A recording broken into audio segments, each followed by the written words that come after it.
అధ్యక్ష, తమరి ద్వారా గౌరవ సభ్యులకి ఏకి లేదండి, బికి ఈ ప్రశ్నే ఉత్పన్నం కాదు, సి ఈ ప్రశ్న ఉత్పన్నం కాదండి.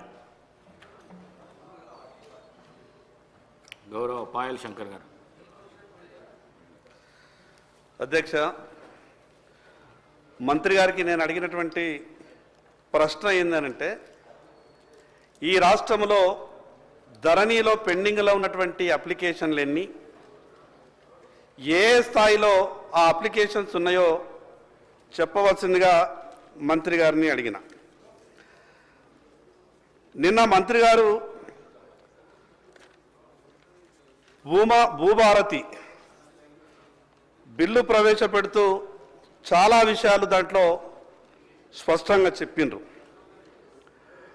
ప్రత్యేకంగా భూమితో మనిషికి ఉన్నటువంటి బంధం, భూమి లేనిది మనిషి జీవితమే లేదనేది మంత్రి గారు స్పష్టం చేసిండ్రు.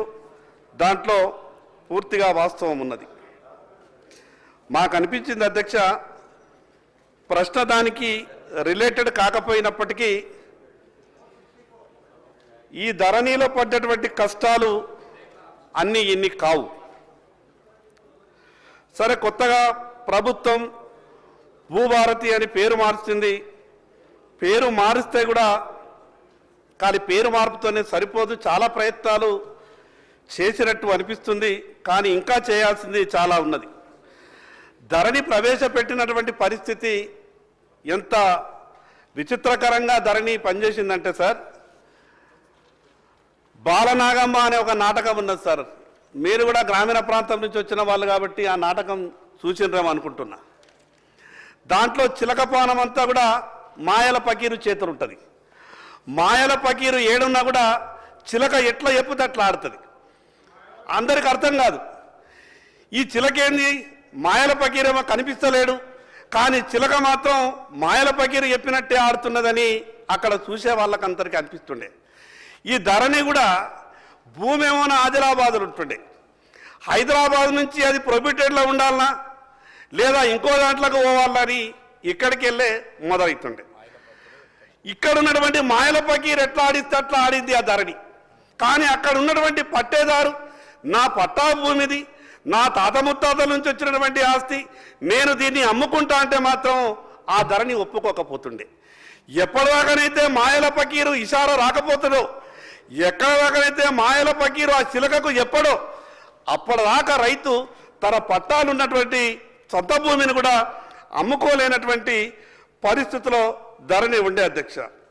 అధ్యక్ష, సామాన్య రైతు గ్రామం నుండి మండల కేంద్రానికి రావాలంటేనే ఇబ్బంది. వ్యవసాయం విడిచిపెట్టి పోనీ మండల కేంద్రంకు అష్ట కష్టాల పాల్పడి మండల కేంద్రానికి వస్తాడు.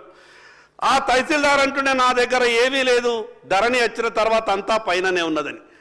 చివరికి ఇంకా ఇతని పైన అధికారి ఎవరు అంటే ఆర్డీఓ. ఇక ఆర్డీఓ దగ్గరికి పోతుండే రైతు. ఆర్డీఓ చెప్తుండే ఇక ఈ కంప్యూటర్ ధరణి వచ్చిన తర్వాత నా దగ్గర ఏమీ లేదు, ఇంకా పైకి పోయిందంటే ఇక మళ్ళా జిల్లా కలెక్టర్ దగ్గరికి ఆ రైతు పోతుండే.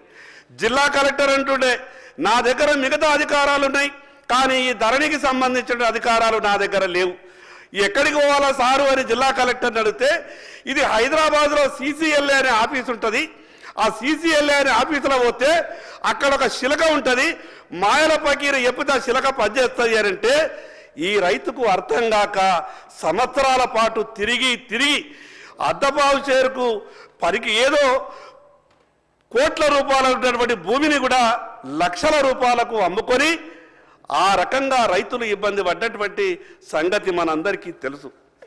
అధ్యక్ష, తమరి ద్వారా నేను ప్రభుత్వానికి విజ్ఞప్తి చేస్తా ఉన్నాను. ప్రభుత్వాలు చట్టాలు ఏవి చేసినా కూడా ప్రజలకు ఉపయోగపడే విధంగా ఉండాలి. అనేక సందర్భాల్లో మాట్లాడతారు, అధికారాలు మన చేతిలోనే పెట్టుకోవద్దు, అందరికీ అధికారాలు పంచినప్పుడే పరిపాలన సౌలభ్యంగా ఉంటుందని చెప్తారు. ఎన్ని ఘోరాలు జరిగినాయంటే అధ్యక్ష, ఒక పట్టాదారు దగ్గరికి వెళ్ళి నీ చేనుని నీ పొలంని నాకు ఇంత ధరకు నువ్వు అమ్మాలనంటే ఆ రైతు అన్నాడు, నేను ఎందుకు అమ్మాలా, నా తాత తండ్రుల నుంచి వచ్చినటువంటి ఆస్తి నేను అమ్మనంటే నువ్వు ఎట్లా అమ్ముకుంటావో నేను చూస్తా, మా మాయల పకీరు శిలక హైదరాబాద్లో ఉంటారు, దాన్ని నేను ధరణి పోర్టల్లో ప్రొబిటెడ్లో పెట్టిపిస్తాను వార్నింగ్ ఇచ్చిపోతే, వార్నింగ్ ఇచ్చినటువంటి 2 గంటల తర్వాత ఆ రైతు రిజిస్ట్రేషన్ ఆఫీస్కి వెళ్ళి చూస్తే నీది ప్రొబిటెడ్లో ఉన్నది, నీది నిషేధిత జాబితాలో ఉన్నది, నువ్వు అమ్ముకోలేవు అని ఆ రైతుకు చెప్తే పెళ్లి పెట్టుకున్నటువంటి ఆ రైతు ఏడ్చుకుంటూ రిజిస్ట్రేషన్ ఆఫీస్ నుంచి బయటకు వచ్చి ఏ వ్యక్తి అయితే బ్లాక్మెయిల్ చేసిండో, ఏ వ్యక్తి అయితే అతపావుసి ధరకు నువ్వు అమ్మాలని అన్నాడో ఆ అతని దగ్గరికి వెళ్ళి రైతు బతిమిలాడి ఆ భూమిని అమ్ముకున్నటువంటి సందర్భాలు జరిగినాయి. అధ్యక్ష ధరణి పోర్టల్లో 50-60 సంవత్సరాల నుండి వ్యవసాయం చేసుకుంటున్నటువంటి రైతులు గతంలో సాదా బయాన మీద కొన్నటువంటి ఆ భూములని ఈ ధరణి వచ్చిన తర్వాత కొందరు దేశ్ముఖులు కావచ్చు, కర్నళ్ళు కావచ్చు, మిగతా కొందరు దొరలు కావచ్చు, నక్సలైట్ల భయంకు మారుమూల గ్రామాల నుండి బతుకు తెరువు కొరకు హైదరాబాద్ వచ్చినటువంటి దొరలకు తిరిగి 100,000 ఎకరాలు వాళ్ళ చేతిలో పట్టాలు వచ్చిన తర్వాత 50-60 సంవత్సరాలుగా సాదా బయానా మీద 500-1000 రూపాయలకు ఎకరం కొనుక్కున్నటువంటి ఆ రైతులు వీళ్లకు పట్టాలు వచ్చిన తర్వాత వాళ్ళు అనాథలుగా మారిండ్రు. కూలీలుగా బతకడానికి హైదరాబాద్ వచ్చిన వాళ్ళు పట్టాదారులుగా మారిండ్రు. పట్టాదారులు కావాల్సినటువంటి రైతులు అదే గ్రామంలో కూలీలుగా మారిండ్రు. మీ ద్వారా రెవెన్యూ శాఖ మంత్రి గారికి నేను విజ్ఞప్తి చేస్తా ఉన్నాను, గతంలో ఆ రకంగా ఉన్నటువంటి తప్పులను మీరు ఇప్పుడు కొత్తగా ఈ భూభారతిలో చాలా స్పష్టంగా అన్ని విషయాలు జిల్లా లెవెల్లో కూడా చర్చ జరిగింది. ఆ చర్చలు కూడా నేను పాల్గొన్నా. కానీ మీకు కూడా ఒక విజ్ఞప్తి చేస్తున్నా, మీ ద్వారా రెవెన్యూ శాఖ మంత్రి గారికి నేను ఒక విజ్ఞప్తి చేస్తా ఉన్నా, గత ప్రభుత్వం ఏ రకంగానైతే మాయల పకీరు శిలక వ్యవహారం చేసిందో మీరు పెట్టినటువంటి బిల్లులో కూడా ఒక క్లాజ్ ఉంది అధ్యక్ష. ట్రిబ్యునల్లను ఏర్పాటు చేసే వరకు CCLAనే దీనికి సర్వస్వం అని మీరు ఆ క్లాజ్ని, ఎందుకంటే తర్వాత చర్చలో చెప్పాలనుకున్నాం కానీ సందర్భానికి అనుసంధానం ఉన్నది కాబట్టి నేను చెప్పే ప్రయత్నం చేస్తా ఉన్నాను. గత ప్రభుత్వం కూడా ధరణి పెట్టేటప్పుడు ఒక మాట చెప్పింది అధ్యక్ష, తప్పుడు ఎప్పుడు జరిగినా కూడా, తప్పులు ఎక్కడ జరిగినా ఏ అధికారి చేసినా మీకు అప్పీళ్లకు అవకాశం ఉన్నది అని చెప్పిండ్రు. 6-7 సంవత్సరాలు గడిచిపోయింది అధ్యక్ష. ఎక్కడా కూడా ట్రిబ్యునల్ ఏర్పాటు, ఎక్కడా కూడా అన్నా నా ప్రశ్న మొదటిసారి వచ్చింది, దండం పెడతానా మీ ప్రభుత్వం అన్నా, మీ ప్రభుత్వానికి సలహాలు చెప్తున్నాం, సూచనలు ఇస్తున్నాం అన్నా. గత ప్రభుత్వం చెప్పి అధ్యక్ష ధరణి వల్ల పూర్తిగా ఏదో చెడు జరిగిందని కూడా నేను చెప్పా, అక్కడ ఉన్నటువంటి లోపాలు మాత్రమే చెప్తున్నా. నేను ధరణి వల్ల పూర్తిగా పనికిరాని చట్టమని కూడా చెప్పా, అక్కడ ఉన్నటువంటి లోపాలు చెప్పేటటువంటి ప్రయత్నం చేస్తున్నా. అధ్యక్ష నేను మీ ద్వారా రెవెన్యూ శాఖ మంత్రి గారికి ఆ విషయం ఎందుకు స్పష్టం చేస్తున్నానంటే, CCLA అనేది ప్రభుత్వం చేతిలో. ధరణి పోర్టల్ వచ్చిన తర్వాత అధ్యక్ష ఈ రాష్ట్ర చీఫ్ సెక్రటరీ పదవికి కూడా లేనటువంటి విలువ CCLAకి వచ్చింది. హైదరాబాద్, రంగారెడ్డి జిల్లాలకు ఆనుకొని ఉన్నటువంటి మండల తహసీల్దార్లకు, జిల్లా కలెక్టర్కు లేని విలువ కూడా తహసీల్దార్లకు వచ్చింది. 100,000 కోట్ల రూపాయలు మనం అనేక సందర్భాల్లో పేపర్లలో చూసినాం. పోస్టింగ్ వచ్చినటువంటి 3 నెలలకే ఒక తహసీల్దారు ఆదాయం 480 కోట్ల రూపాయలు. ఇక్కడ లేకుంటే పక్క రాష్ట్రాలు ఉన్నటువంటి చుట్టాల పేర్ల మీద భూములు మార్చుకున్నటువంటి పద్ధతిని కూడా మనం చూసినాం. అధ్యక్ష ఏ రాష్ట్ర రాజధానికి కూడా, ఈ దేశంలో ఉన్నటువంటి ఏ రాష్ట్ర రాజధానికి కూడా 1000 ఎకరాలు, లక్షల ఎకరాలు ప్రభుత్వ భూములు లేవు. అది మనం చేసుకున్నటువంటి పుణ్యమో ఏమో, ఈ తెలంగాణ రాష్ట్ర రాజధాని హైదరాబాద్కు మాత్రమే లక్షల ఎకరాల ప్రభుత్వ భూమి ఉన్నది. ఇప్పటికీ కూడా ప్రభుత్వం సరైన రీతిలో వ్యవహారం చేస్తే, ప్రభుత్వం ఆధీనంలో ఉన్నటువంటి ఆ భూముల్ని రక్షించుకుంటే లక్షల కోట్ల రూపాయలు రాష్ట్ర రాజధానికి ఆనుకొని ఉన్నాయి. అధ్యక్ష నేను మీ ద్వారా రెవెన్యూ శాఖ మంత్రి గారికి, ప్రభుత్వానికి విజ్ఞప్తి చేస్తా ఉన్నాను. రైతు నేనే స్వయంగా CCLA కార్యాలయానికి వెళ్ళిన అధ్యక్ష, రైతులని 20 మందిని పట్టుకొని పోయినా. 4 సార్లు జిల్లా కలెక్టర్ కార్యాలయం నుంచి వచ్చినాయి, కరెక్షన్స్ ఉన్నాయంటే అక్కడికి వెళ్ళాలా, మళ్ళీ కరెక్షన్ చేసి పంపాలా. ఇక్కడికి వచ్చిన తర్వాత 20 మందిని రైతుల్ని పట్టుకొని నేను లోపలికి వెళ్ళిన. సార్ మీ దగ్గరికి అవి వచ్చినాయి, అవి తొందరగా క్లియర్ చేస్తే బాగుంటుందంటే సహజంగా సీసీఎల్ఏ దగ్గర ఆ లైన్ ఎట్లుంటుందంటే ఒక్కొక్క ఎకరం క్లియర్ చేస్తే 50 కోట్లు 60 కోట్లు. ఆ సార్లు ఏమనుకున్నారు, ఈ సీసీఎల్ఏ సార్ ఈ ఎమ్మెల్యే ఎంబడి పట్టుకొని వచ్చిందంటే ఇదేదో 300-400 కోట్ల విషయం ఉంటుండొచ్చు, ఇంత తొందరగా క్లియర్ చేస్తే కుదరదు అనుకున్నారో ఏమో. నేను 4 సార్లు అయింది సార్. నేను అందుకే మీ ద్వారా గౌరవ రెవెన్యూ మంత్రి గారికి విజ్ఞప్తి చేస్తా ఉన్నాను, జిల్లా కలెక్టర్ల స్థాయిలో సమస్య పరిష్కారం చేసే విధంగా ప్రయత్నం చేయండి. మరి అదే విధంగా దాంట్లో ఇంకొక క్లాజ్ పెట్టు, చివరిగా 1 నిమిషంలో ముగిస్తా అధ్యక్ష. దాంట్లో ఇంకోటి పెట్టిర్రు, సద్భావనతో పనిచేసేటటువంటి అధికారులకు రక్షణ కల్పించాలని. 100% ఈ ప్రభుత్వం ప్రజల కొరకు పనిచేస్తున్నటువంటి అధికారులకు ప్రభుత్వం పూర్తిగా రక్షణ కల్పించాల్సిందే.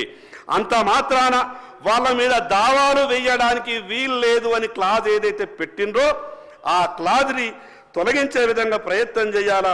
అదేవిధంగా చివరిగా sir ORC POB, ORC occupancy right certificate అనేది జిల్లా కలెక్టర్లే ఇచ్చిండ్రు. జిల్లా కలెక్టర్లు ఇచ్చేదానికన్నా ఎక్కువ ఇంకో విలువైన కాగితమే ఉండదు నాకు తెలిసినంత. సహజంగా నిజాయితీతో పనిచేసేట అధికారి ఆ కాగితమే గొప్పది అనుకుంటారు. జిల్లా కలెక్టర్లు ఇచ్చినటువంటి ఆ ఓఆర్సీ సర్టిఫికేట్స్ పిఓబిలో పెట్టిండ్రు. వాటిని వెంటనే పిఓబి నుండి తొలగించే విధంగా చర్యలు తీసుకోవాలని మీ ద్వారా ప్రభుత్వానికి. ఇది పేదలకు సంబంధించింది, అసైన్మెంట్ చిన్నది సార్. తండ్రికి అసైన్మెంట్ జరిగింది సార్. తండ్రికి 25 సంవత్సరాల వయసున్నప్పుడు అసైన్మెంట్ జరిగింది. తర్వాత తండ్రికి 70 సంవత్సరాల వయసు వచ్చింది. తండ్రి బతికే ఉన్నాడు, వ్యవసాయం చేయలేడు, బ్యాంకు పోలేడు, 3 కొడుకులు ఉన్నారు. తండ్రి అధికారి దగ్గరికి వెళ్ళి ప్రభుత్వం నా పేరు మీద 5 ఎకరాల పట్టా ఇచ్చింది, నా 3 కొడుకులకు దాన్ని పంచండి అని అంటే అసైన్మెంట్ రూల్స్ ఏం చెప్తున్నాయనంటే అసైని చనిపోయిన తర్వాత కానీ ఆ కొడుకుల మీద వారసుల మీద ట్రాన్స్ఫర్ కాదు. తండ్రి వ్యవసాయం చేసే పరిస్థితి లేదు, అసైన్ ఆయన అమ్ముకున్నా అంటలేడు. తన వారసులకు కొడుకులకు బిడ్డలకు ఆ ఉన్న 5 ఎకరాలని నేను పంచిస్తా, వాళ్ళ పేర్ల మీద రాసిస్తానంటే ఆ నిబంధనలు అడ్డొస్తున్నాయి. కాబట్టి నేను మీ ద్వారా మంత్రి గారికి విజ్ఞప్తి చేస్తున్నా, వెంటనే ఆ నిబంధనలు దీంట్లో మార్చి అసైని తన వారసులకు ఎప్పుడు ఇవ్వాలనుకున్నా కూడా ఆ భూమినిచ్చే విధంగా వెసులుబాటు కల్పించాలని మీ ద్వారా విజ్ఞప్తి చేస్తున్నా. చివరిగా 1 నిమిషం సార్, 1970 కన్నా ముందు ఏజెన్సీ ప్రాంతంలో సాగు చేసుకుంటున్నటువంటి ఏ కులం వారికైనా సరే వాళ్లకు పట్టాలిచ్చే ప్రయత్నం చేయండి. ఏజెన్సీ ప్రాంతంలో ఎందరో మంది ఎస్సీలు, వాళ్ళ జీవన విధానం చాలా అధ్వాన్నంగా ఉంది సార్. 60-70 సంవత్సరాల నుండి అక్కడ భూమి సాగు చేసుకుంటున్నా కూడా 1/70 అనే చట్టాన్ని చూయించి వాళ్ళకు పట్టాలిచ్చే ప్రయత్నం చేస్తలేరు. క్లియర్గా చాలా చట్టం చెప్తా ఉన్నది. చట్టం ఏం చెప్తున్నదంటే 1/70 1970 కన్నా ముందు ఎవరైతే సాగు చేసుకుంటారో ఏ కులానికి సంబంధించిన వ్యక్తికైనా సరే పట్టా ఇవ్వచ్చని చట్టం చెప్తున్నది. కాబట్టి దాంట్లో ప్రభుత్వం ఆలోచించే విధంగా ప్రయత్నం చేయాలని మీ ద్వారా విజ్ఞప్తి చేస్తా ఉన్నాను. ఇక మిగతా ఒక విషయం సార్, ఆఖరికి ప్రతి గ్రామానికి ఒక అధికారిని పెడతామని చెప్పిండు. ఒక గ్రామంలో 60 సర్వే నంబర్లు మాత్రమే ఉంటాయి, ఇంకో గ్రామంలో 600 సర్వే నంబర్లు ఉంటాయి. కాబట్టి ఆ ఎక్స్టెంట్కి తగ్గట్టు మీరు అధికారిని నియమిస్తే బాగుంటుంది. చివరికి సార్ ప్రభుత్వానికి గొప్ప ఇంటెలిజెన్స్ వ్యవస్థ విఆర్ఏ వ్యవస్థ. ఇది ఈ రోజు ఉన్నది కాదు సార్, దాదాపు 250 సంవత్సరాల నుండి ఈ విఆర్ఏ వ్యవస్థ అనేది ఉన్నది. ఈ విఆర్ఏ వ్యవస్థని కాపాడుకోవాలా. మీ ఇంటెలిజెన్స్ పోలీసు కూడా అంత క్షుణ్ణంగా మీకు సమాచారం ఇవ్వదేమో, కానీ ఆ విఆర్ఏ వ్యవస్థ ఎంత గొప్పది అంటే గ్రామంలో చీమ చిటుక్కుమన్నా కూడా ప్రభుత్వానికి సమాచారం ఇచ్చేటటువంటి విఆర్ఏ వ్యవస్థని మీరు కాపాడుతామని చెప్పిండ్రు. దాదాపు ఇంకొక 4000 మంది వాళ్లకు ఎటువంటి ఉత్తర్వు లేక రోడ్ల మీద తిరుగుతున్నారు. కాబట్టి వాళ్ళని పరిగణలోకి తీసుకోవాలని ప్రభుత్వానికి విజ్ఞప్తి చేస్తూ ఈ అవకాశం ఇచ్చినటువంటి మీకు ప్రత్యేకంగా ధన్యవాదాలు తెలియజేస్తూ సెలవు తీసుకుంటున్నాను అధ్యక్ష. గౌరవ సభ్యులు